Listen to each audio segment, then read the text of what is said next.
ಓಂ ಶಾಂತಿ. ನಾವೆಲ್ಲ ಆತ್ಮರು ಭ್ರೂ ಮಧ್ಯದಲ್ಲಿ ಸ್ಮೃತಿ ಸ್ವರೂಪರಾಗುತ್ತಾ ನಾವೆಲ್ಲ ಆತ್ಮರ ತಂದೆ ಪರಂಪಿತ ಶಿವಪರಮಾತ್ಮನನ್ನ ಪರಮಧಾಮದಲ್ಲಿ ಧ್ಯಾನಿಸುತ್ತಾ ಪ್ರಜಾಪಿತ ಬ್ರಹ್ಮ ಜಗದಂಬಾ ಸರಸ್ವತಿ ಮಮ್ಮಾರವರನ್ನ ಸೂಕ್ಷ್ಮವತನದಲ್ಲಿ ಸ್ಮರಿಸಿಕೊಂಡು ಯಜ್ಞದ ಎಲ್ಲ ಆದಿರತ್ನರನ್ನ ನಿಮಿತ್ತ ಶಿಕ್ಷಕಿ ಅಕ್ಕಂದಿರನ್ನ ಸಮಸ್ತ ಈಶ್ವರಿಯ ಪರಿವಾರವನ್ನು ಸೂಕ್ಷ್ಮವಾಗಿ ಆಹ್ವಾನಿಸುತ್ತಾ ಪ್ರತಿದಿನದಂತೆ ಈ ದಿನವೂ ಸಹ ಈ ಒಂದು ಮುರಳಿ ಚಿಂತನೆಯಲ್ಲಿ ಭಾಗವಹಿಸಿರುವ ನನ್ನೆಲ್ಲ ಸಹೋದರಾತ್ಮರಿಗೆ ಆತ್ಮೀಯವಾದ ಸ್ವಾಗತ ಸುಸ್ವಾಗತ. ಈ ದಿನ ಬಾಬಾರವರು ಮುರಳಿಯಲ್ಲಿ ಅನೇಕ ಮಹಾವಾಕ್ಯಗಳನ್ನು ಕೊಟ್ಟಿದ್ದಾರೆ.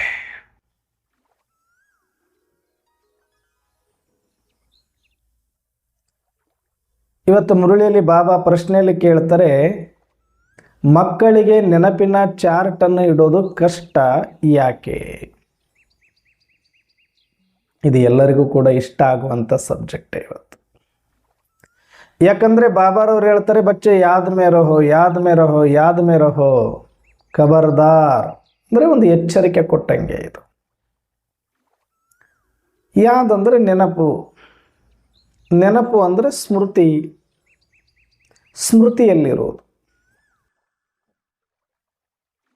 ಅರ್ಥಾತ್ ಪ್ರಜ್ಞೆಯಲ್ಲಿರೋದು ಅಥವಾ ಅರಿವಿನಲ್ಲಿರೋದು, ಈ ಎಲ್ಲವೂ ಕೂಡ ಒಂದೇ ಅರ್ಥ ಕೊಡುತ್ತೆ.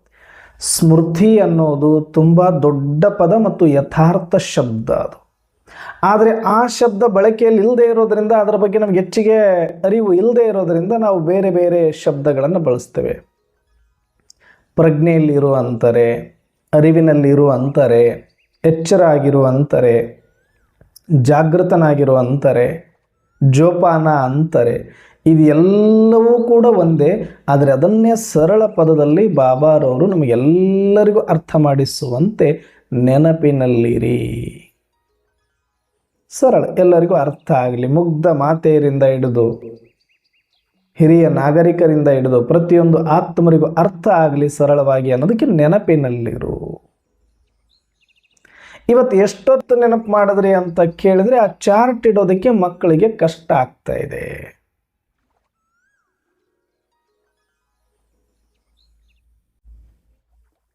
ಯಾಕೆ? ಕೂಡಲ್ವಾ? ಯೋಗದಲ್ಲಿ ಬೆಳಗ್ಗೆ ಅಮೃತ ವೇಳೆನೂ ಕೂಡ್ತಾರೆ, ನುಮಶ್ಯಾಮನೂ ಕೂಡ್ತಾರೆ. ದಿನಕ್ಕೆ ಮಿನಿಮಮ್ 2 ಗಂಟೆ ಯೋಗದಲ್ಲಿ ಕೂಡ್ತಾರೆ. ಕೆಲವರು ಇನ್ನೂ ಹೆಚ್ಚು ಪುರುಷಾರ್ಥ ತೀವ್ರವಾಗಿ ಮಾಡತಕ್ಕಂಥ ಮಕ್ಕಳು ಸಾಕಷ್ಟು ಕೂಡ್ತಾರೆ. ಆದರೆ ಚಾರ್ಟ್ ಬರೀರಿ ಅಂತ ಬಂದಾಗ ಸ್ವಲ್ಪ ಹಿಂದೇಟಾಗ್ತಾರೆ. ಯಾಕೆ? ಆತ್ಮಸಾಕ್ಷಿ ಒಪ್ಪೋದಿಲ್ಲ.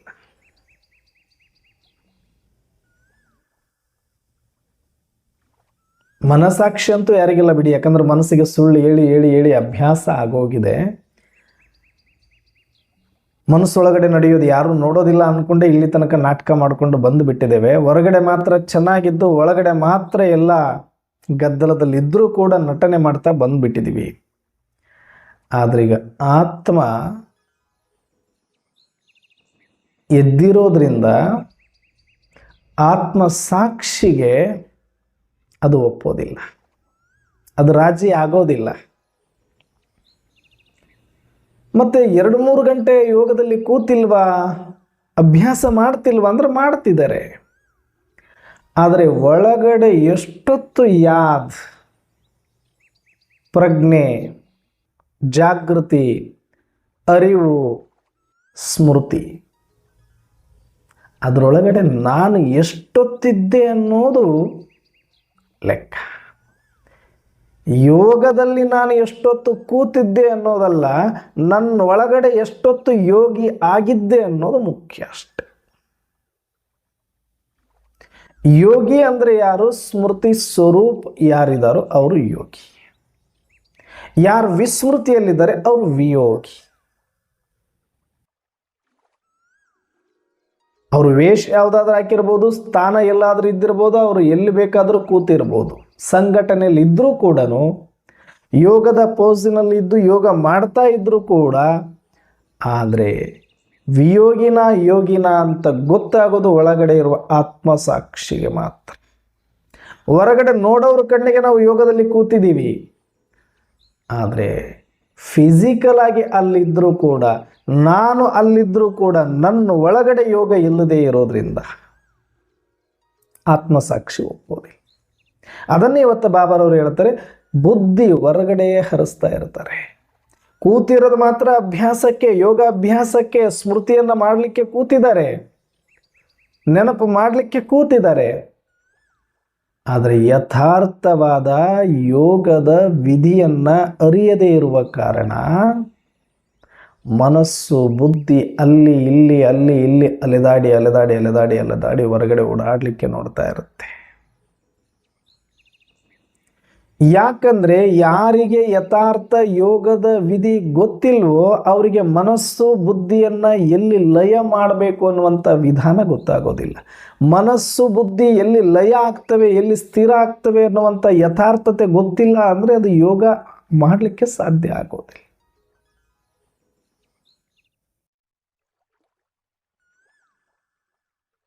ಅಂದರೆ ನೆನಪು ಯಾವಾಗ? ಈಗ ನಾನು ನಿರಾಕಾರ ಆತ್ಮಸ್ವರೂಪದಲ್ಲಿ ಬಂದು ನಿರಾಕಾರ ಪರಮಾತ್ಮನನ್ನು ನೆನಪು ಮಾಡೋದು ರಾಜಯೋಗ, ಅರ್ಥಾತ್ ಯಥಾರ್ಥ ಶಿವಯೋಗ. ಈ ರಾಜಯೋಗದಲ್ಲಿ ನನ್ನನ್ನು ನಾನು ಆತ್ಮ ಅಂತ ತಿಳಿದೇ ಪರಮಾತ್ಮನನ್ನು ನೆನಪು ಮಾಡಬೇಕು ನಾವು.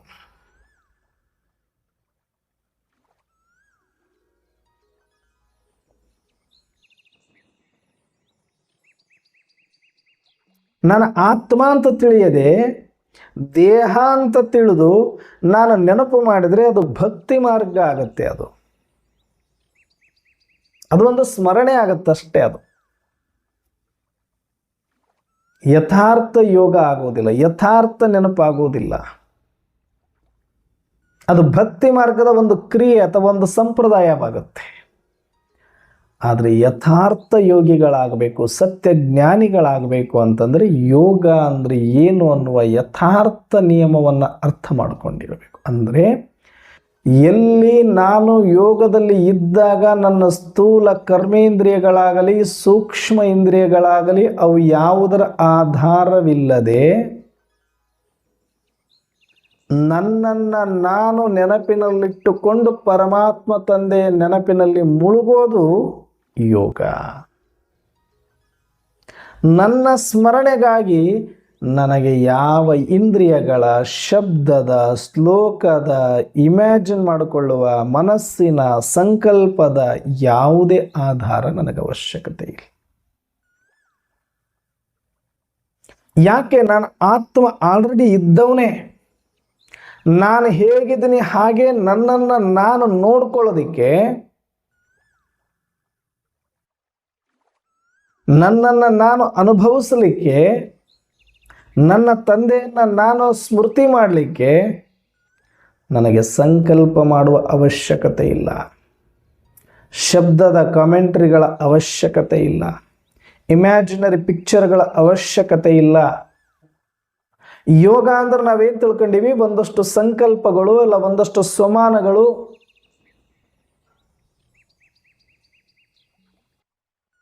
ಇಲ್ಲ ಒಂದಷ್ಟು ಪಿಕ್ಚರ್ಗಳು, ಒಂದಷ್ಟು ಕಮೆಂಟ್ರಿಗಳು ನಮಗೆ ಅವಶ್ಯಕ ಅನ್ಕೊಳ್ತೀವಿ ನಾವು. ಇದು ಆರಂಭದ ಹಂತದವ್ರಿಗೆ. ಯಾಕಂದರೆ ಯಾರಿಗೆ ಸ್ವತಃ ಆತ್ಮದ ಯಥಾರ್ಥತೆ ಗೊತ್ತಿರೋದಿಲ್ವೋ, ಇನ್ನು ಯಾರಿಗೆ ಆತ್ಮದ ವೈಭವ ಏನು ಗೊತ್ತಿರೋದಿಲ್ಲ, ಆತ್ಮದ ಯಥಾರ್ಥ ಸ್ಥಿತಿ, ಸ್ವರೂಪ, ಸ್ವಮಾನ ಗೊತ್ತಿರೋದಿಲ್ವೋ, ಅವರಿಗೆ ಅಭ್ಯಾಸ ಮಾಡಿಸ್ಲಿಕ್ಕೆ ಹೊರಗಡೆಯಿಂದ ಕಮೆಂಟ್ರಿ, ಹೊರಗಡೆಯಿಂದ ಸಂಕಲ್ಪ, ಹೊರಗಡೆಯಿಂದ ಇಮ್ಯಾಜಿನೇಷನ್, ಒಂದು ಇಮ್ಯಾಜಿನರಿ ಕ್ರಿಯೇಟ್ ಮಾಡಿಬಿಟ್ಟು ಈ ಥರ ಇದೆ, ಈ ಥರ ಅರ್ಥ ಮಾಡ್ಕೊಳ್ಳೋದಕ್ಕೆ ಪ್ರಯತ್ನ ಮಾಡಿ ಅಂತ.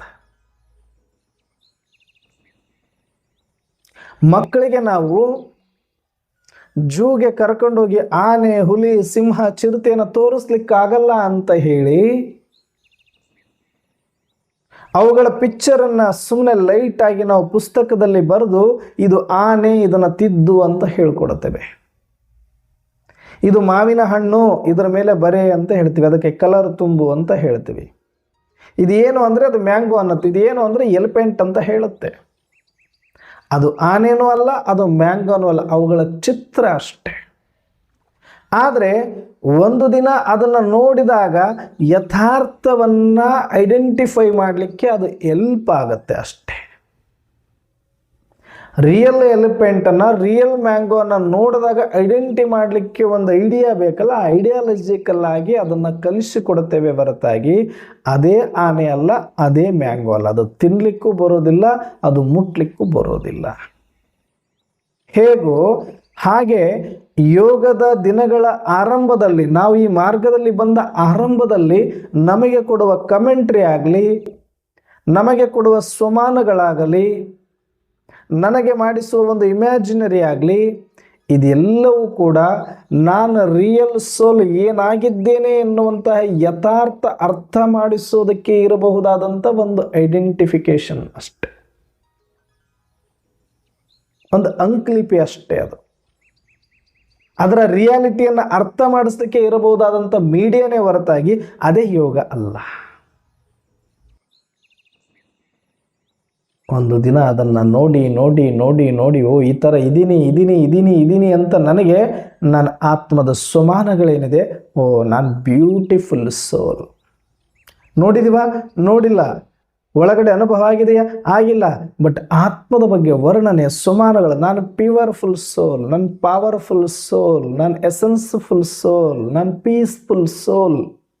ಸ್ವಮಾನ ಹಿಂಗೆ ಅಂದರೆ ಆತ್ಮದ ಮಹಿಮೆಗಳು. ಸ್ವಮಾನ ಅಂದರೆ ಬೇರೆ ಏನೂ ಇಲ್ಲ, ಆತ್ಮದ ಮಹಿಮೆ.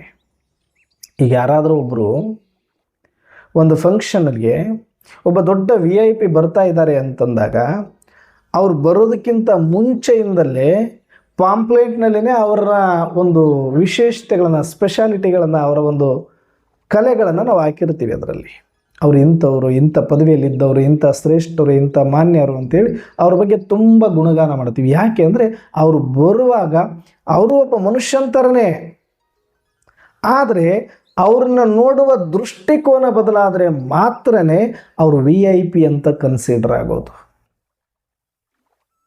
VIP ಅಂದ ತಕ್ಷಣ ಎರಡು ಕೊಂಬಿರಂಗಿಲ್ಲ. ಆದರೆ ನೋಡುವ ಜನರ ದೃಷ್ಟಿ VIP ಆಗಬೇಕು ಅಂತಂದರೆ ಮೊದಲು ಅವ್ರ ಬಗ್ಗೆ ಇನ್ಫಾರ್ಮೇಷನ್ ಕೊಟ್ಟಿರಬೇಕು. ವಿತೌಟ್ ಇನ್ಫಾರ್ಮೇಷನ್ ಆ ಮನುಷ್ಯ ಎಲ್ಲೇ ಹೋದರೂ ಕೂಡ, ಇವತ್ತು ಸ್ಟೇಜ್ ಇಲ್ಲದೆ ಬೇರೆ ಕಡೆ ಎಲ್ಲೇ ಹೋದ್ರೂ ಆತನ VIP ಅಂತ ಎಲ್ಲ ಕಡೆ ನೋಡೋಲ್ಲ. ಯಾಕೆ ಅಂತಂದ್ರೆ ಆತನ ಬಗ್ಗೆ ಗೊತ್ತಿಲ್ಲ. ಆತ ಪಕ್ಕದಲ್ಲೇ ಇದ್ದಾನೆ, ಆತ ಎಲ್ಲರ ಜೊತೆನೇ ತಿರುಗಾಡ್ತಾ ಇದ್ದಾನೆ, ಆದರೆ ಆತ VIP ಅಂತ ಯಾಕೆ ನೋಡೋದಿಲ್ಲ ಅಂದರೆ ಆತನ ಬಗ್ಗೆ ಇನ್ಫಾರ್ಮೇಷನ್, ಲ್ಯಾಕ್ ಆಫ್ ನಾಲೆಡ್ಜ್. ಅದೇ ಒಂದು ಫಂಕ್ಷನಿಗೆ ಬರಬೇಕಾದ್ರೆ ಆತನ ಬಗ್ಗೆ ತುಂಬ ಡೀಟೇಲ್ ಆಗಿ ನಾವು ಹೇಳಿದಾಗ, ಆತನ ವಿಶೇಷತೆಗಳನ್ನು ಹೇಳಿದಾಗ ಆತನನ್ನು VIP ಅಂತ ನೋಡ್ತೀವಿ.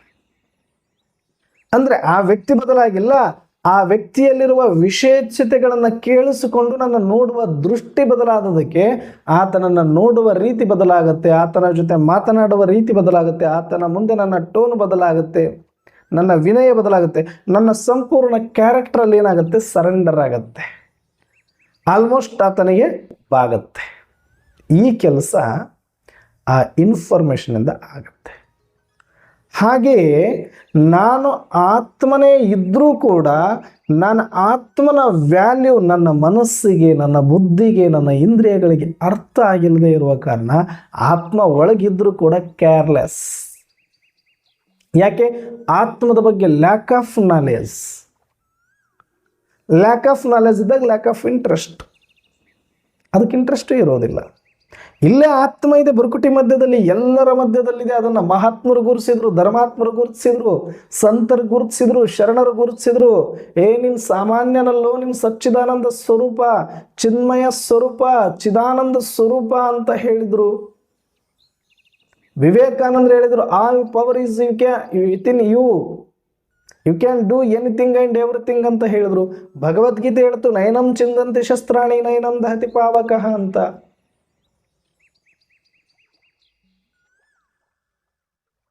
ಹೇಳಿದ್ರು, ಅವರಿಗೆ ಗೊತ್ತಿತ್ತು, ಅವರು ಗುರುತಿಸಿದ್ರು. ಆದರೆ ಅದು ನನ್ನ ಮನಸ್ಸನ್ನು ಮುಟ್ಲಿಕ್ಕೆ ಸಮಯ ಹಿಡಿದಿದೆ, ನನ್ನ ಮನಸ್ಸಿಗೆ ಮುಟ್ಟಿಲ್ಲ.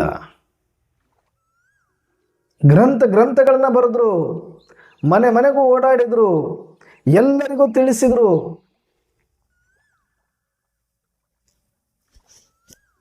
ನೀವು ಯಾರು ಸಾಮಾನ್ಯರಲ್ಲ, ಅಮೃತ ಪುತ್ರರು ಅಂತ ಹೇಳಿದರು ವಿವೇಕಾನಂದರು. ಶಿವಾಂಶ ಸಂಭೂತರು ಅಂತ ಹೇಳಿದರು.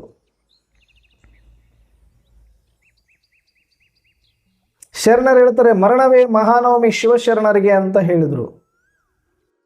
ಅಂದರೆ ಒಳಗಡೆ ಇರುವಂತಹ ಸಚ್ಚಿದಾನಂದ ಸ್ವರೂಪ ಚೈತನ್ಯ ಅವಿನಾಶಿಯಾಗಿರುವ ಆತ್ಮನ ಕುರಿತು ಅನೇಕರಿಗೆ ಗೊತ್ತಾಗಿ ಅವರು ಜಗತ್ತಿನಲ್ಲಿ ಜಾಗೃತಿ ಮಾಡುವ ಕಾರ್ಯವನ್ನು ಮಾಡ್ತಾ ಬಂದಿದ್ದೇ ಆಧ್ಯಾತ್ಮಿಕ ಕ್ರಾಂತಿ.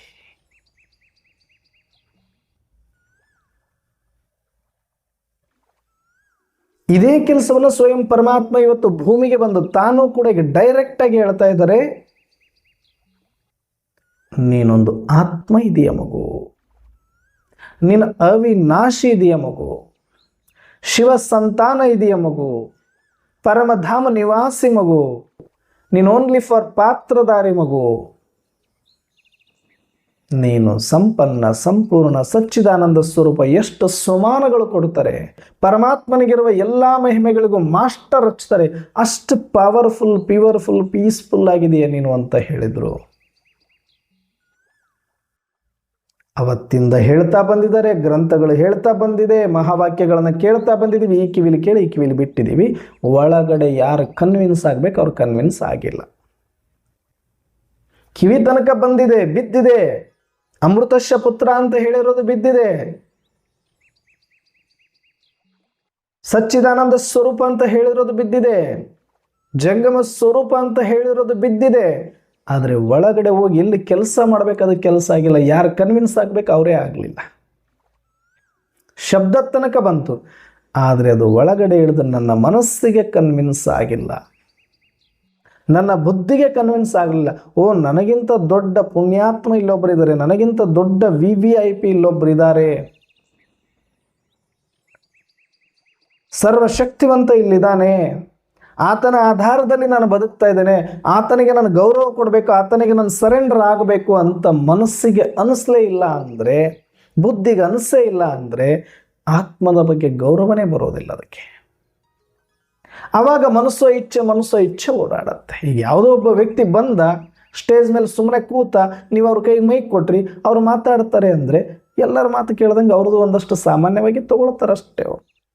ಆದರೆ ಮೊದಲೇ ಇಂಟ್ರೊಡಕ್ಷನ್ ಯಾಕೆ ಕೊಡ್ತಾರೆ ಅಂದರೆ ಅವರ ಕೇಳುವ ಒಂದೊಂದು ಮಾತುಗಳಿಗೆ ಅಷ್ಟೊಂದು ಬೆಲೆ ಕೊಟ್ಟು ಕಿವಿ ಕೊಟ್ಟು ಕೂತ್ಕೊಳ್ಳಿ ಅಂತ.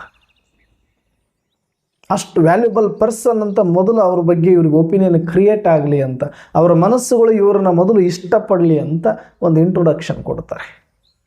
ಆವಾಗ ನಮ್ಮ ಮನಸ್ಸಿಗೆ ಅದು ಸರಿ ಅನಿಸಿದಾಗ, ನಾವು ಅಲ್ಲಿ ಬಗ್ಗಿದಾಗ ಅವ್ರು ಹೇಳುವ ಪ್ರತಿಯೊಂದು ಮಾತು ಕೂಡ ನಮಗೆ ವೇದ ವಾಕ್ಯ ಆಗತ್ತೆ. ಹಾಗೆ ಆ್ಯಸ್ ಇಟ್ ಈಸ್ ಸೇಮ್ ಪರಮಾತ್ಮ ಇಲ್ಲಿ ಮಾಡಿರೋದು, ನಮಗೆ ಕಮೆಂಟ್ರಿ ಕೊಡೋ ಮುಖಾಂತರ, ನಮಗೆ ಸ್ವಮಾನಗಳು ಕೊಡುವ ಮುಖಾಂತರ, ನಮಗೆ ಒಂದು ಇಮ್ಯಾಜಿನೇಷನ್ ಕೊಡುವ ಮುಖಾಂತರ ನನ್ನ ಆತ್ಮದ ವ್ಯಾಲ್ಯೂವನ್ನು ಮನಸ್ಸಿಗೆ ಕನ್ವಿನ್ಸ್ ಮಾಡಬೇಕು, ಬುದ್ಧಿಗೆ ಕನ್ವಿನ್ಸ್ ಮಾಡಬೇಕು. ಯಾವಾಗ ಮನಬುದ್ಧಿಗೆ ಕನ್ವಿನ್ಸ್ ಆಗಿ ಇಲ್ಲೊಂದು ಆತ್ಮ ಇದೆ, ಆತನ ಅಡಿಯಾಳುಗಳು ನಾವು, ಆತನ ದಾಸರು ನಾವು ಅಂತ ಯಾವಾಗ ಗೊತ್ತಾಗುತ್ತೆ, ಆವಾಗ ಮನಸ್ಸು ಮತ್ತು ಬುದ್ಧಿ ಸರೆಂಡರ್ ಆಗುತ್ತೆ ಸೋಲ್ಗೆ, ಆತ್ಮಕ್ಕೆ. ಆವಾಗ ತಮ್ಮನ್ನು ತಾವು ಸಮರ್ಪಣೆ ಮಾಡಿಕೊಳ್ಳುತ್ತೆ ಮನಸ್ಸು ಬುದ್ಧಿ. ಆತ್ಮ ಇದ್ದಲ್ಲಿ ಸೈಲೆಂಟ್. ಎಲ್ಲಿ ಒಬ್ಬ VIP ಇದ್ದಾನಂದ್ರೆ ಸುತ್ತಮುತ್ತ ಹೆಂಗಿರ್ತಾರೆ, ಎಲ್ಲರೂ ಗಾಪ್ ಚುಪ್. ಹಾಗೆ ನಾನು ಆತ್ಮನ ಬಗ್ಗೆ ಎಲ್ಲರಿಗೂ ಗೊತ್ತಾಗಬೇಕು, ಕಿವಿಗೆ ಗೊತ್ತಾಗಬೇಕು, ಕಣ್ಣಿಗೆ ಗೊತ್ತಾಗಬೇಕು, ನಾಲಿಗೆಗೆ ಗೊತ್ತಾಗಬೇಕು, ಚರ್ಮಕ್ಕೆ ಗೊತ್ತಾಗಬೇಕು, ಎಲ್ಲ ಇಂದ್ರಿಯಗಳಿಗೂ ಕೂಡ ಗೊತ್ತಾಗಬೇಕು. ಗೊತ್ತಾದ ಮೇಲೆ ಮನಸ್ಸು ತನಗೆ ಯಾರಿಂದ ಲಾಭ ಇದೆಯೋ,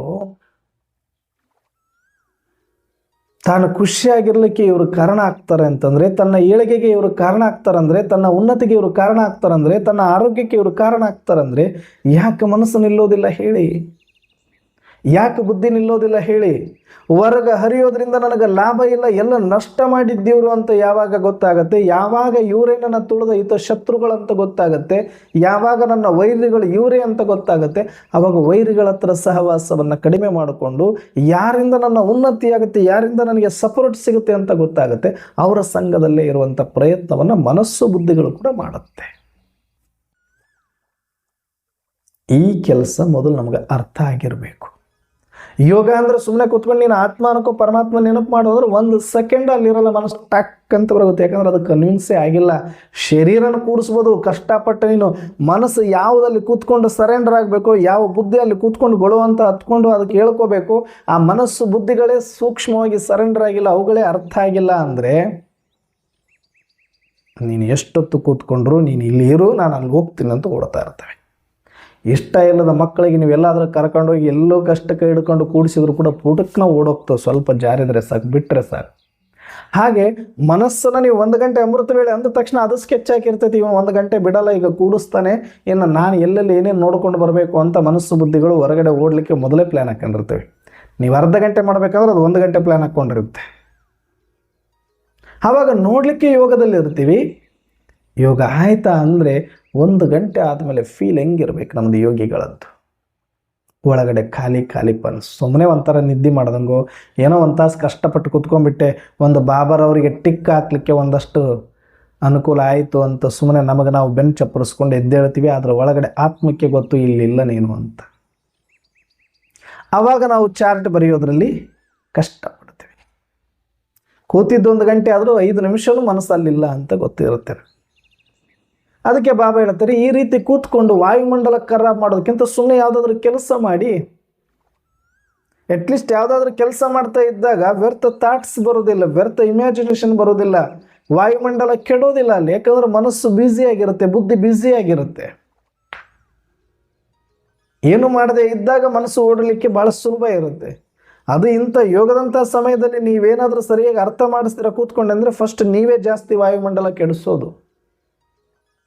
ವ್ಯರ್ಥ ನಿಮ್ಮಲ್ಲೇ ಜಾಸ್ತಿ ನಡೆಯೋದು, ಸುಮ್ಮನೆ ಅಲೆದಾಟ ನಡೆಯೋದು ನಿಮ್ಮಲ್ಲಿನೇ. ಯಾಕಂದರೆ ಉಳಿದವರೆಲ್ಲ ಬ್ಯುಸಿಯಾಗಿದ್ದಾರೆ, ಅವರು ಕೆಲಸದಲ್ಲಿ ಮಗ್ನ ಆಗಿದ್ದಾರೆ, ಏನೋ ಒಂದು ಮಾಡ್ತಾ ಇದ್ದಾರೆ. ಅದರಿಂದ ಏನೋ ಸಮಾಜಕ್ಕಾಗಲಿ, 4 ಜನಗಳಿಗಾಗಲಿ, ಅವನ ಹೊಟ್ಟೆಗಾಗಲಿ, ಅವನ ಕುಟುಂಬಕ್ಕಾಗಲಿ ಏನೋ ಉಪಯೋಗ ಆಗ್ತಾ ಇದೆ. ಅಟ್ಲೀಸ್ಟ್ ಮನಸ್ಸು ಬುದ್ಧಿಯನ್ನು ಅಲ್ಲಾದರೂ ಸನ್ನಿಯೋಗ ಮಾಡ್ತಾ ಇದ್ದಾರೆ. ಆದರೆ ನೀವಿಲ್ಲಿ ಮನಸ್ಸು ಬುದ್ಧಿ ಯೋಗದಲ್ಲಿ ಕೂತು ಆತ್ಮಕ್ಕೆ ಸರೆಂಡರ್ ಆಗಲಿಲ್ಲ ಅಂತ ಅಂದ್ಕೊಳ್ಳಿ, ಪಾಪಿಗಳು ನಾವು. ನ ಘರ್ಕು ನ ಘಾಟ್ಕೋ, ಸಮಾಜ ಘಾತಕರು ನಾವು. ಸಮಾಜಕ್ಕೂ ಏನು ಉಪಯೋಗ ಇಲ್ಲ, ಯಾವ ಕರ್ಮನೂ ಇಲ್ಲ, ಯಾವ ಕೆಲಸನೂ ಇಲ್ಲ, ಎಲ್ಲ ಬಿಟ್ಟು ಕೂತ್ಕೊಂಡು ವಾಯುಮಂಡಲ ಕೆಡಿಸ್ಕೊಂಡಂಗಿರುತ್ತೆ. ಮೊದಲೇ ಒಂದಾಗಿರೋ ನೀರು ಅದರಲ್ಲಿ ನಾನು ಒಂದಿಷ್ಟು ತಂದು ಕೆಸರು ಸುರಿದಂಗೆ ಅಷ್ಟೆ.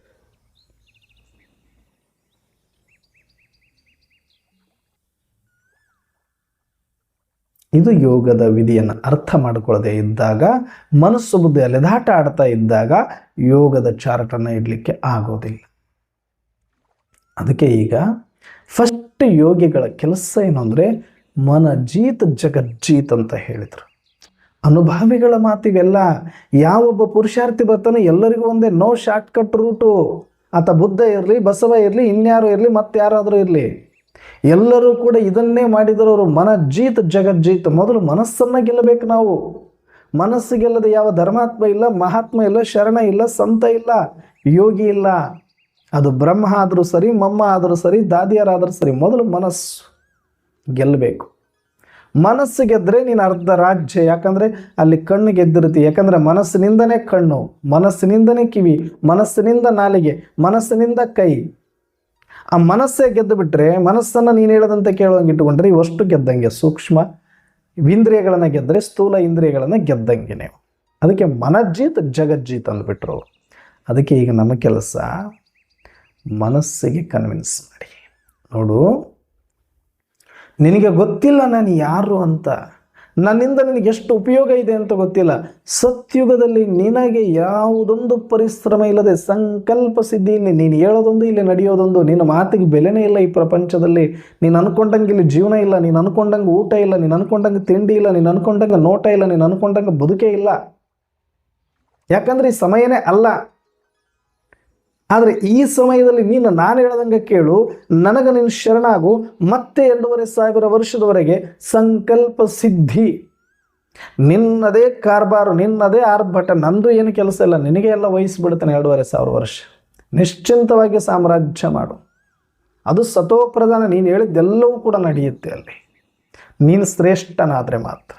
ನೀನು ಭ್ರಷ್ಟನಾಗಿರೋ ಕಾರಣ ನಿನ್ನ ಮಾತಿಗೆ ಇಲ್ಲಿ ಬೆಲೆ ಇಲ್ಲ. ಮನಸ್ಸಿಗೆ ಕನ್ವಿನ್ಸ್ ಮಾಡಿ. ಯಾಕಂದ್ರೆ ಪಾತ್ರ ಅದೇ, ನಾನು ಆತ್ಮ ಪಾತ್ರಧಾರೆ ಅಷ್ಟು. ಪಾತ್ರದ ಸಂಸ್ಕಾರ ಪರಿವರ್ತನೆ ಮಾಡಿಕೊಳ್ಳೋದು ಅಂದರೆ, ಪಾತ್ರದಲ್ಲಿ ಪದವಿ ಪಡೆಯೋದು ಅಂದರೆ, ಪಾತ್ರದಲ್ಲಿ ಪರಿವರ್ತನೆ ಆಗೋದು ಅಂದರೆ ನನ್ನ ಮನಸ್ಸಿನಲ್ಲಿ ಆಗಬೇಕಾದ ಪರಿವರ್ತನೆಗಳು.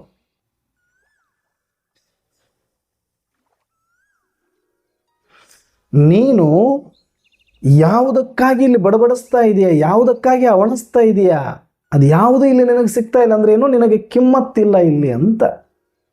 ಯಾವುದಕ್ಕೆ? ಮನಸ್ಸಿಗೆ ಕಿಮ್ಮತ್ತಿಲ್ಲ ಇಲ್ಲಿ. ಯಾಕೆ ಅಂದರೆ ನೀನು ಭ್ರಷ್ಟ ಆಗಿರುವ ಕಾರಣ. ನೀನು ಶ್ರೇಷ್ಠ ಆಗು, ಮತ್ತೆ ಇಡೀ ಪ್ರಕೃತಿ ನಿನ್ನ ದಾಸಿಯಾಗಿ ನಿನ್ನ ಸೇವೆ ಮಾಡುತ್ತೆ. ಪ್ರಪಂಚ ಎಲ್ಲವೂ ಕೂಡ ನಿನ್ನ ಕಡೆ ತಿರುಗಿ ನೋಡುತ್ತೆ, ನಿನ್ನನ್ನು ಶ್ರೇಷ್ಠನನ್ನಾಗಿ ಮಾಡುತ್ತೆ. ನರನಿಂದ ನಾರಾಯಣನಾಗಿ ಜಗತ್ತು ಪೂಜಿಸುತ್ತೆ ನಿನ್ನನ್ನು, ನಾರಿಯಿಂದ ಶ್ರೀ ಲಕ್ಷ್ಮಿಯಾಗಿ ಪೂಜಿಸುತ್ತೆ ನಿನ್ನನ್ನು. ನೀನು ಶ್ರೇಷ್ಠ ಆದರೆ, ನೀನು ಶ್ರೇಷ್ಠ ಆಗಬೇಕಾ? ನನ್ನಲ್ಲಿ ಶರಣಾಗು. ಸರ್ವಧರ್ಮಾನ್ ಪರಿತ್ಯಜ್ಯ ಮಾಮೇಕಂ ಶರಣಂ ವ್ರಜ. ಭಗವದ್ಗೀತೆ ಹೊರಗಲ್ಲ, ಭಗವಂತ ನಮಗೆ ಹೇಳೋದಲ್ಲ, ನಾನು ಆತ್ಮ ನನ್ನ ಮನಸ್ಸಿಗೆ ಹೇಳಬೇಕು. ಸರ್ವಧರ್ಮಾನ್ ಪರಿತ್ಯಜ್ಯ ಮಾಮೇಕಂ ಶರಣಂ ವ್ರಜ. ನಿನ್ನ ಎಲ್ಲ ಚೇಷ್ಟೆಗಳನ್ನು ಬಿಟ್ಟು, ಕಣ್ಣಿನ ಧರ್ಮ, ಕಿವಿಯ ಧರ್ಮ, ಎಲ್ಲ ಧರ್ಮಗಳನ್ನು ಬಿಟ್ಟು ನನ್ನಲ್ಲಿ ಶರಣಾಗುವಂತ ನಾನು ಆತ್ಮ ನನ್ನ ಮನಸ್ಸಿಗೆ ಹೇಳಬೇಕು.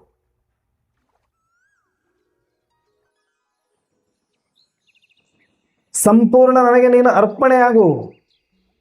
ಎಷ್ಟು ಹೊತ್ತು ನೀನು ನನ್ನ ಜೊತೆ ಇರ್ತೀಯ, ನೀನು ಪವಿತ್ರ ಆಗ್ತೀಯ. ನಿನ್ನನ್ನು ಪತೀತ್ ಸೆ ಪಾವನ್ ಬನಾನೆ ಕೆ ಲಿಯೆ ಮೈ ಜಾಗರ್ ಹೂಂ. ನಾನು ಎದ್ದಿರದೆ ನಿನ್ನನ್ನು ಪತೀತನಿಂದ ಪಾವನ ಮಾಡಲಿಕ್ಕೆ.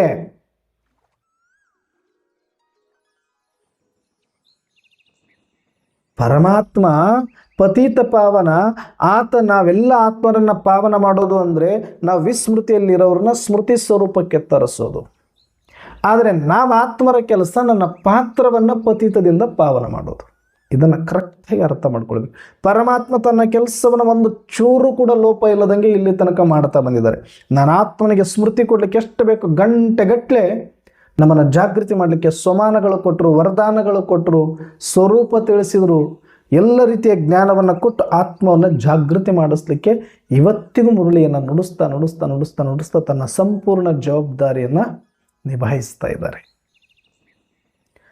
ಆದರೆ ನಾನು ಆತ್ಮ ನನ್ನ ಮನಸ್ಸನ್ನು ಎಷ್ಟು ಪರಿವರ್ತನೆ ಮಾಡ್ತಾ ಇದ್ದೇನೆ, ಎಷ್ಟು ಪತೀತ್ ಸೆ ಪಾವನ್ ಬನ್, ನನ್ನ ಮನಸ್ಸನ್ನು ಎಷ್ಟು ಪತೀತದಿಂದ ಪಾವನ ಮಾಡ್ತೇನೆ ಅನ್ನೋ ಆಧಾರದ ಮೇಲೆ ನನ್ನ ಪದವಿ, ನನ್ನ ಪಾತ್ರದ ಪರಿವರ್ತನೆ. ಆತ್ಮ ಎಲ್ಲರದ್ದು ಪವಿತ್ರ ಇದೆ, ವಿಸ್ಮೃತಿಯಲ್ಲಿದೆ, ಸ್ಮೃತಿಯಲ್ಲಿ ಬಂದರೆ ಮುಗೀತು. ಆದರೆ ವ್ಯತ್ಯಾಸ ಎಲ್ಲಾಗತ್ತೆ ಪದವಿಯಲ್ಲಿ ಅಂದರೆ, ನನ್ನ ಮನಸ್ಸನ್ನು ನಾನು ಎಷ್ಟು ಕನ್ವಿನ್ಸ್ ಮಾಡಿ, ಎಷ್ಟು ಮನಸ್ಸು ಭ್ರಷ್ಟ ಆಗಿರೋದನ್ನು ಶ್ರೇಷ್ಠ ಮಾಡಿ, ಎಷ್ಟು ಒಳ್ಳೆ ಕ್ರಿಯೆಯಲ್ಲಿ, ಎಷ್ಟು ಒಳ್ಳೆ ಕರ್ಮದಲ್ಲಿ, ಎಷ್ಟು ಒಳ್ಳೆ ನಡತೆಯಲ್ಲಿ, ಎಷ್ಟು ಒಳ್ಳೆ ಮಾತಿನಲ್ಲಿ ತಂದಿದ್ದೇನೆ ನನ್ನ ಮನಸ್ಸನ್ನು ಅನ್ನೋ ಆಧಾರದ ಮೇಲೆ ನಾನು ಶ್ರೇಷ್ಠ, ಅರ್ಥಾತ್ ಪಾತ್ರ ಶ್ರೇಷ್ಠ. ಇಲ್ಲಿ ಪರಿವರ್ತನೆ ಆಗಬೇಕಾಗಿರೋದು ಆತ್ಮ ಅಲ್ಲ, ಪಾತ್ರ. ಅದನ್ನು ಮಾಡಬೇಕಾಗಿರೋದು ನಾನು ಆತ್ಮ, ಪರಮಾತ್ಮ ಅಲ್ಲ. ಪರಮಾತ್ಮ ಇನ್ಫಾರ್ಮ್ ಮಾಡಿದ್ದಾನೆ ಅಷ್ಟೇ. ಒಂದು ಬುಕ್ಕನ್ನು ಕೊಟ್ಟು ಆನೆ ಮತ್ತು ಆ್ಯಪಲ್ ಹೆಂಗಿರುತ್ತೆ ಅಥವಾ ಮ್ಯಾಂಗೋ ಹೆಂಗಿರುತ್ತೆ ಅನ್ನೋ ಚಿತ್ರವನ್ನು ತೋರಿಸಿದ್ದಾರೆ, ಇನ್ಫಾರ್ಮೇಷನ್ ಕೊಟ್ಟಿದ್ದಾರೆ ಟೀಚರ್ ಆಗಿ. ಅದನ್ನು ನಾನು ಕನ್ವಿನ್ಸ್ ಮಾಡಿ ಚೇಂಜ್ ಮಾಡ್ಕೊಳ್ಬೇಕು, ಚೆಕ್ ಮಾಡ್ಕೊಳ್ಳೋದು ಅದು ನನ್ನ ಆತ್ಮದ ಕೆಲಸ. ಇದು ಪುರುಷ್ ಅರ್ಥ. ಈ ಒಂದು ಕೆಲಸ ಕಾರ್ಯಗಳಲ್ಲಿ ನಾನು ಮಗ್ನ ಆಗಿದ್ದೀನಾ, ಇದು ನನಗೆ ಅರ್ಥ ಆಗಿದೆಯಾ, ನನ್ನ ಮನಸ್ಸಿಗೆ ನಾನು ಕನ್ವಿನ್ಸ್ ಮಾಡ್ತಾ ಇದ್ದೀನ. ಹಗಲು ರಾತ್ರಿ ನನ್ನ ಮನಸ್ಸಿಗೆ ಹೇಳಿ ಹೇಳಿ ಹೇಳಿ ಹೇಳಿ ಹೇಳಿ ಹೇಳಿ ಹೇಳಿ ಅದು ಕನ್ವಿನ್ಸ್ ಆಗುತ್ತೆ ಒಂದು ದಿನ. ವಾವ್, ಬ್ಯೂಟಿಫುಲ್ ಸೋಲ್. ನಾವು ಹೇಗೆ ಪರಮಾತ್ಮನನ್ನ ಬಾಬಾ ಬಾಬಾ ಬಾಬಾ ಬಾಬಾ ಬಾಬಾ ಅಂತ ಬಾಬನ ಸುತ್ತ ಸುತ್ತುವರಿಲಿಕ್ಕೆ ನಮ್ಗೆ ಏನೇ ಆದರೂ ಹೇಳ್ಕೊಳ್ಳೋದಕ್ಕೆ ಓಡೋಗ್ತೀವಿ. ಹಾಗೆ ಮನಸ್ಸು ಆತ್ಮದ ಸುತ್ತಬೇಕು. ಏನೇ ಸ್ವಲ್ಪ ತಪ್ಪಾದರೂ ಆತ್ಮ ಹತ್ರ ಬಂದ ಕ್ಷಮೆ ಕೇಳಬೇಕು. ಆತ್ಮನ ಹತ್ರ ತನ್ನ ಕಷ್ಟ ಸುಖ ಹೇಳ್ಕೊಳ್ಬೇಕು. ಆತ್ಮನ ಜೊತೆ ಒಡನಾಟ ಇಟ್ಕೊಳ್ಬೇಕು. ಹೊರಗಡೆ ಹೋಗ್ಲಿಕ್ಕೆ ಮನಸ್ಸಾಗಬಾರದು. ಆ ರೀತಿಯಾಗಿ ಯಾವಾಗ ನನ್ನ ಮನಸ್ಸಿಗೆ ಆತ್ಮದ ಹುಚ್ಚು ಹಿಡಿಯುತ್ತೋ, ಬುದ್ಧಿಗೆ ಯಾವಾಗ ಆತ್ಮದ ಹುಚ್ಚು ಹಿಡಿಯುತ್ತೋ, ಆಗ ಮನಸ್ಸು ಕಂಪ್ಲೀಟಾಗಿ ಒಳಗಡೆ ಇರಲಿಕ್ಕೆ, ಆತ್ಮದ ಜೊತೆ ಇರಲಿಕ್ಕೆ ಪ್ರಯತ್ನ ಪಡುತ್ತೆ. ಇದು ಅರ್ಥ ಆದಾಗ. ಅದಕ್ಕೆ ಬಾಬಾರವರು ಹೇಳ್ತಾರೆ, ಯಾದಕ ಯಥಾರ್ಥ ವಿಧಿ ಗೊತ್ತಿಲ್ಲದೆ ಕಾರಣ ನಿಮ್ಮ ಮನಸ್ಸು ಬುದ್ಧಿ ಅಲೆದಾಡ್ತಾ ಇದೆ. ಯಾಕೆ ಅಲೆದಾಡ್ತಾ ಇದೆ ಅಂದ್ರೆ ಗೊತ್ತಿಲ್ಲ. ಯಾಕಂದ್ರೆ ಅದು ನಿಮಗೆ ಕನ್ವಿನ್ಸ್ ಮಾಡ್ಬೇಕಂತ ನಿಮಗೂ ಗೊತ್ತಿಲ್ಲ. ಯೋಗ ಅಂದರೆ ಸುಮ್ಮನೆ ಏನೋ ನೆನಪು, ಒಂದು ಇಮ್ಯಾಜಿನರಿ ಆಗಿ ಕೂತ್ಕೊಳ್ತೀರಿ ಅಷ್ಟೇ. ಅದು ಯೋಗ ಅಲ್ಲ. ಅದಕ್ಕೆ ಇನ್ನು ಮುಂದೆ ನಿಮ್ಮ ಮನಸ್ಸಿನ ಜೊತೆ ಮಾತಾಡಿ, ನಿಮ್ಮ ಬುದ್ಧಿಯ ಜೊತೆ ಮಾತಾಡಿ. ಮನಸ್ಸು ಬುದ್ಧಿಗೆ ಕನ್ವಿನ್ಸ್ ಮಾಡಿ, ನಾನಾತ್ಮ ಎಷ್ಟು ಪವರ್ಫುಲ್, ನಾನಾತ್ಮ ಎಷ್ಟು ಪ್ಯೂರ್ಫುಲ್, ನಾನಾತ್ಮ ಎಷ್ಟು ಶ್ರೇಷ್ಠ, ನನ್ನಿಂದ ನೀನು, ನಾನು ನಿನಗೆ ಆಧಾರ ಮೂರ್ತ್, ಉದ್ಧಾರ ಮೂರ್ತ್, ನಿನ್ನನ್ನು ಉದ್ಧಾರ ಮಾಡೋನು ನಾನೇ, ನಿನಗೆ ಆಧಾರ ಆಗಿರೋನು ನಾನೇ, ನೀನು ನನಗೆ ಶರಣಾಗು. ಇದನ್ನು ಪದೇ ಪದೇ ಹೇಳಿ, ಸರ್ವಧರ್ಮಾನ್ ಪರಿತ್ಯಜ್ಯಂ ಮಾಮೇಕಂ ಶರಣಂ ವ್ರಜ ಅಂತ ನಾನಾತ್ಮ ಮನಸ್ಸಿಗೆ ಸದಾಕಾಲ ಹೇಳ್ತಾ ಇರಬೇಕು. ಮನಸ್ಸು ತಪ್ಪಿ ಮಾಡಿದಾಗಲೆಲ್ಲ ಕೂಡಿಸಿ ಅದಕ್ಕೆ ಭಾಷಣ ಮಾಡಬೇಕು, ಪ್ರವಚನ ಮಾಡಬೇಕು, ಕೋರ್ಸ್ ಕೊಡಬೇಕು, ಕ್ಲಾಸ್ ಆಗಬೇಕು. ಕೋರ್ಸ್ ಮನಸ್ಸಿಗೆ ಆಗಬೇಕೀಗ. ಆಗ ನೀವು ಯೋಗದಲ್ಲಿ ಕೂತ್ಕೊಂಡಾಗ, ಆತ್ಮ ಅನ್ನುವ ಸ್ಮೃತಿಯಲ್ಲಿ ಬಂದಾಗ, ದೊಡ್ಡ VIP ಥರ ನೋಡಿ, ನಿಮ್ಮ ಆಸುಪಾಸದಲ್ಲಿ ಕೈ ಕಟ್ಕೊಂಡು ಬಹಳ ವಿನಯವಂತರಾಗಿ ಕೆಳಗಡೆ ಕೂತ್ಕೊಂಡು ನಿಮಗೆ ದೀರ್ಘದಂಡ ನಮಸ್ಕಾರ ಮಾಡಿ, ಮನಸ್ಸು ಬುದ್ಧಿಗಳು ನಿಮ್ಮ ಸಮಕ್ಷಮದಲ್ಲಿ ಇರಬೇಕು, ಸೈಲೆಂಟ್ ಆಗಿರಬೇಕು. ಆಗ ನೀವು ಆತ್ಮದ ಸ್ಮೃತಿಯಲ್ಲಿ ಬಂದು, ನಿಮ್ಮ ಸ್ವರೂಪದಲ್ಲಿ ಬಂದು, ನಿಮ್ಮ ಸಮಾನದಲ್ಲಿ ಬಂದು, ನಿಮ್ಮ ಪ್ರಭೆಯಿಂದ, ನಿಮ್ಮ ಒಂದು ಅನುಭವದಿಂದ, ನಿಮ್ಮ ಸಚ್ಚಿದಾನಂದ ಸ್ವರೂಪದಿಂದ ಮನ ಬುದ್ಧಿಗಳು ಪ್ರಭಾವಕ್ಕೊಳಗಾಗಿ ಶ್ರೇಷ್ಠ ಆಗ್ತಾ ಆಗ್ತಾ ಆಗ್ತಾ ಹೋಗಬೇಕು. ಎಷ್ಟು ಮನಸ್ಸು ಶ್ರೇಷ್ಠ, ಎಷ್ಟು ಬುದ್ಧಿ ಶ್ರೇಷ್ಠನೋ ಅಷ್ಟು ನಿಮ್ಮ ಮಾತು, ನಿಮ್ಮ ಸಂಕಲ್ಪ, ನಿಮ್ಮ ಕರ್ಮಗಳು ಶ್ರೇಷ್ಠ ಆಗುತ್ತೆ. ಆಗ ನಾವು ಯಥಾರ್ಥ ಯೋಗದಲ್ಲಿರಲಿಕ್ಕೆ ಸಾಧ್ಯ. ಇದು ಅಭ್ಯಾಸ ಮಾಡ್ತಾ ಮಾಡ್ತಾ ಮಾಡ್ತಾ ಮಾಡ್ತಾ ಮಾಡ್ತಾ ನೀವು ಆತ್ಮದ ಸ್ಮೃತಿಯಲ್ಲಿ ಇದ್ದರೆ ಸಾಕು, ಮನಬುದ್ಧಿ ಬಂದು ಅಲ್ಲಿ ಕೂತ್ಕೊಂಡ್ಬಿಡುತ್ತೆ ಟಕ್. ನೀವು ಅವಾಗ ಆರಾಮಾಗಿ ಆತ್ಮದ ಸ್ಮೃತಿಯಲ್ಲಿ ಪರಮಾತ್ಮನನ್ನು, ಪರಮಧಾಮದನ್ನು, ನಿಮ್ಮ ಸ್ವರೂಪ ಸ್ವಭಾವದಲ್ಲಿ ಇದ್ದುಕೊಂಡು ನಿಮ್ಮ ಆನಂದವನ್ನು ಅನುಭವ ಮಾಡ್ತಾ ಮಾಡ್ತಾ ಮಾಡ್ತಾ ಆ ಮುಖೇನ ಮನಸ್ಸು ಬುದ್ಧಿಯನ್ನು ತೃಪ್ತಿಪಡಿಸ್ಬೋದು. ಯಾವಾಗ ಮನಸ್ಸು ಬುದ್ಧಿ ತೃಪ್ತಿ ಆಗುತ್ತೆ ಅಂದರೆ ನೀವು ಎಷ್ಟೊತ್ತು ನಿಮ್ಮ ಆತ್ಮದ ಸಮಾನದಲ್ಲಿ ಇರ್ತೀರಿ. ಮನಸ್ಸಿಗೇನೋ ಹೇಳ್ತೀರಿ, ಆತ್ಮದ ವ್ಯಾಲ್ಯೂ ಹಿಂಗಿದೆ ಹಂಗಿದೆ, ನಾನು ಆತ್ಮ ಹಂಗೆ, ನಾನು ಆತ್ಮ ಹಂಗೆ ಹೇಳುವಾಗ ಮಾತ್ರ ಇದ್ದು, ಆಮೇಲೆ ನೀನೇ ಆ ಸ್ಮೃತಿಯಲ್ಲಿ ಇರಲ್ಲ, ವಿಸ್ಮೃತಿಯಾಗಿ ನಿಮ್ಮನ್ನು ನೀವು ನೋಡ್ಕೊಳ್ಳೇ ಇಲ್ಲ, ಪರಮಧಾಮ ಪರಮಾತ್ಮನನ್ನು ನೋಡ್ಕೊಳ್ಳೇ ಇಲ್ಲ, ನಿಮ್ಮ ಸ್ವರೂಪದಲ್ಲಿ ನೀವು ಸಮಾನದಲ್ಲಿ ಕೂತ್ಕೊಳ್ಳಿಲ್ಲ ನಿಮ್ಮ ಸಿಂಹಾಸನದಲ್ಲಿ. ಅಂದರೆ ಮಕ್ಕಳಿಗೆ ಮಾತ್ರ ಸ್ಕೂಲಿಗೆ ಬನ್ನಿ ಅಂತ ಹೇಳ್ಬಿಡೋದು, ಪಾಠದಲ್ಲಿ ಹಂಗಿದೆ, ಪಾಠದಲ್ಲಿ ಹಿಂಗಿದೆ, ಪಾಠ ಓದಿದ್ರೆ ಹಂಗಾಗುತ್ತೆ, ಎಕ್ಸಾಮ್ ಪಾಸ್ ಆದ್ರೆ ಹಿಂಗಾಗುತ್ತೆ ಅಂತ ಹೇಳೋದು. ನೀವು ಮಾತ್ರ ಕ್ಲಾಸಲ್ಲಿ ಇಲ್ಲದೇ ಇರೋದು. ಒಂದು ದಿನವೂ ಅಲ್ಲಿ ಟೀಚರ್ ಪೋಸ್ಟಲ್ಲಿ, ಟೀಚರ್ ಒಂದು ಕುರ್ಚಿಯಲ್ಲಿ ಇಲ್ಲದೇ ಇದ್ದರೆ, ನೀವೇ ಹೊರಗಡೆ ಹೋಗಿದ್ರೆ ಎಷ್ಟೊತ್ತು ಕೊಡ್ತಾರೆ ಮಕ್ಕಳು. ನೀವು ಹೇಳಿದಿರಿ ನಿಜ, ವ್ಯಾಲ್ಯೂ ಅರ್ಥ ಆಗಿದೆ ನಿಜ, ಬಂದು ಕೂತ್ಕೊಂಡಿದ್ದಾರೆ ಕ್ಲಾಸಲ್ಲಿ ಅಂದರೆ ಅಲ್ಲಿ ಟೀಚರ್ ಇಲ್ಲ ಅಂದರೆ ಮಕ್ಕಳು ಎಷ್ಟೊತ್ತು ಇರ್ತಾರೆ, ಓಡಾಡಲಿಕ್ಕೆ ಶುರು ಮಾಡಿ. ಹಾಗೆ ನೀವು ಆತ್ಮದ ಬಗ್ಗೆ ಎಷ್ಟೇ ಮನಸ್ಸು ಬುದ್ಧಿಗೆ ಕನ್ವಿನ್ಸ್ ಮಾಡಿದರೂ, ನೀವು ಆತ್ಮದ ಸಿಂಹಾಸನದಲ್ಲಿ ಸ್ಮೃತಿ ಸ್ವರೂಪರಾಗದ ಹೊರತು ಮನಸ್ಸು ಬುದ್ಧಿ ತೃಪ್ತಿ ಆಗೋದಿಲ್ಲ, ಮನಸ್ಸು ಬುದ್ಧಿಗೆ ಸಂತುಷ್ಟ ಆಗೋದಿಲ್ಲ, ಮನಸ್ಸು ಬುದ್ಧಿಗಳು ಶಾಂತ ಆಗೋದಿಲ್ಲ, ಮನಸ್ಸು ಬುದ್ಧಿಗಳು ಸಶಕ್ತ ಆಗೋದಿಲ್ಲ, ಮನಸ್ಸು ಬುದ್ಧಿಗಳು ಪವಿತ್ರ ಆಗೋದಿಲ್ಲ. ಯೋಗ ಅಂದರೆ ಆತ್ಮದ ಬಗ್ಗೆ ಮೊದಲು ಕನ್ವಿನ್ಸ್ ನಡೀತಾ, ಓಡಾಡ್ತಾ, ಕೆಲಸ ಮಾಡ್ತಾ, ಮನಸ್ಸಿನ ಜೊತೆ ಮಾತಾಡ್ತಾ ಕನ್ವಿನ್ಸ್ ಮಾಡೋದು. ಯೋಗದಲ್ಲಿ ಕೂತ ತಕ್ಷಣ ಸಮಾನದಲ್ಲಿ ಸ್ವರೂಪದಲ್ಲಿ ಬಂದಾಗ ನಮ್ಮನ್ನು ನೋಡಲಿಕ್ಕೆ ಮನಸ್ಸು ಬುದ್ಧಿ ಬರಬೇಕು. ವಾ, ಎಷ್ಟು ಬ್ಯೂಟಿಫುಲ್ ಇದ್ದಾನೆ ಆತ್ಮ ಅಂತ. ನನ್ನ ಸ್ವರೂಪ, ನನ್ನ ಸಮಾನ, ನನ್ನ ತಂಗಾಳಿ, ನನ್ನ ಎಲ್ಲ ರೀತಿಯ ಪ್ರಭಾವಳಿಯನ್ನು ಅನುಭವ ಮಾಡಲಿಕ್ಕೆ, ಸ್ವಾದವನ್ನು ಇರಲಿಕ್ಕೆ ಮನಸ್ಸು ಬುದ್ಧಿ ಬರಬೇಕು.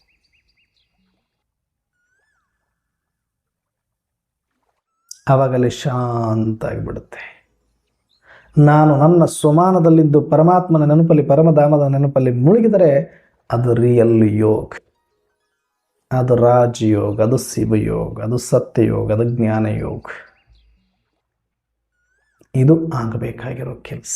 ಹಾಗಾಗಿ ಇದನ್ನು ಇಲ್ಲಿಯ ತನಕ ನೀವೆಷ್ಟು ಮಾಡಿದಿರಿ, ಇನ್ನು ಎಷ್ಟು ವರ್ಕ್ ಮಾಡೋದಿದೆ ಅದು ನಿಮ್ಮ ಆತ್ಮಸಾಕ್ಷಿಗೆ ಗೊತ್ತಿದೆ. ನೀವು ಅದನ್ನು ಕರೆಕ್ಷನ್ ಮಾಡಿಕೊಂಡು ಕನೆಕ್ಟ್ ಆಗಿ ಅಂತ ಹೇಳ್ತಾ, ಮತ್ತು ಇವತ್ತು ವಿಶೇಷವಾಗಿ ವಿನಾಯಕ ಚತುರ್ಥಿ, ವಿಘ್ನ ವಿನಾಶಕ. ಇವತ್ತು ಹೊರಗಡೆ ಒಂದು ಮೂರ್ತಿಯನ್ನು ಮಾಡಿ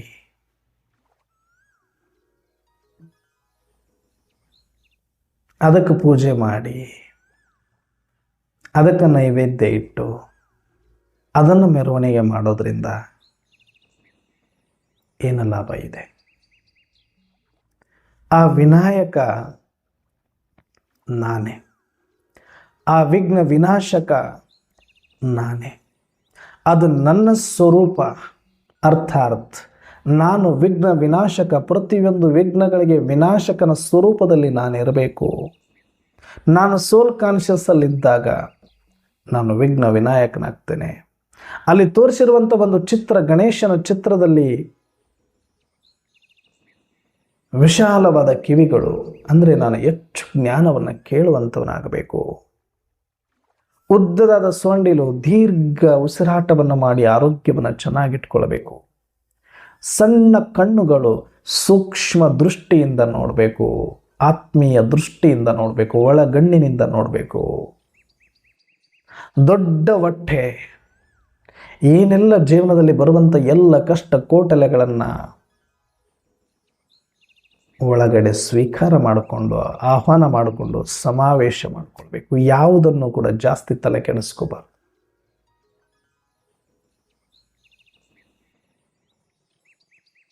ಮೋದಕ ಸದಾಕಾಲ ಸಿಹಿಯಾದ ಸ್ವಮಾನದಲ್ಲಿರಬೇಕು, ದುಃಖದಲ್ಲಿರಬಾರ್ದು, ಖುಷಿಯಾಗಿರಬೇಕು, ಸಂತೋಷದಲ್ಲಿರಬೇಕು.